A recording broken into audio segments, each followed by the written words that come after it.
প্রিয় শিক্ষার্থী বন্ধুরা, আশা করি তোমরা সকলে খুব ভালো আছো। তোমাদের মধ্যে থেকে যে সকল শিক্ষার্থী 2024 সালের এসএসসি ও সমমানের পরীক্ষায় মনের মতন ফলাফল পাওনি, তোমাদের মধ্যে থেকে অনেক শিক্ষার্থী বোর্ড চ্যালেঞ্জের আবেদন করেছো। তোমাদের বোর্ড চ্যালেঞ্জ নিয়ে নতুন একটা আপডেট এসেছে, সেটা নিয়ে আমি আজকে আলোচনা করব। ভিডিওটি মনোযোগ দিয়ে দেখবে, আর যদি ভালো লাগে তাহলে একটা লাইক করে দিবে। 2024 সালের এসএসসি ও সমমানের পরীক্ষায় বোর্ড চ্যালেঞ্জের আবেদনের সময়সীমা ছিল 13 মে থেকে 19 মে পর্যন্ত। অনেক শিক্ষার্থী এর মধ্যে আবেদন করেছো।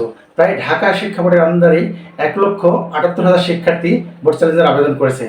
অর্থাৎ 1,78,টি সাবজেক্টের উপরে বোর্ড চ্যালেঞ্জের আবেদন হয়েছে। তাহলে সারা বাংলাদেশে কতটি বোর্ড চ্যালেঞ্জের আবেদন রয়েছে এটা একবার চিন্তা করো।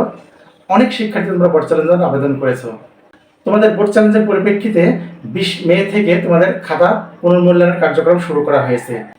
একজন হেড পরীক্ষা নিয়ন্ত্রকের অধীনে প্রায় 100-র নিচে খাতা প্রদান করা হয়েছে এবং তাদেরকে সময় বেঁধে দেওয়া হয়েছে।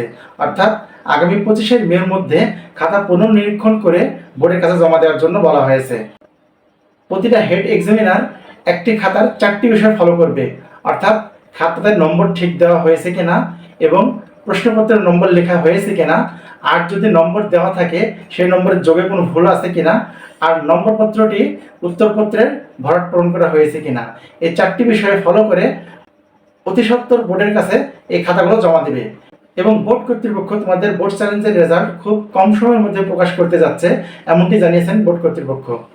তোমাদের সামনে একাদশ শ্রেণীতে ভর্তি রয়েছে। এই ভর্তিকে টার্গেট করে তোমাদের ফলাফল যত শীঘ্র তাড়াতাড়ি প্রকাশ করা হতে পারে।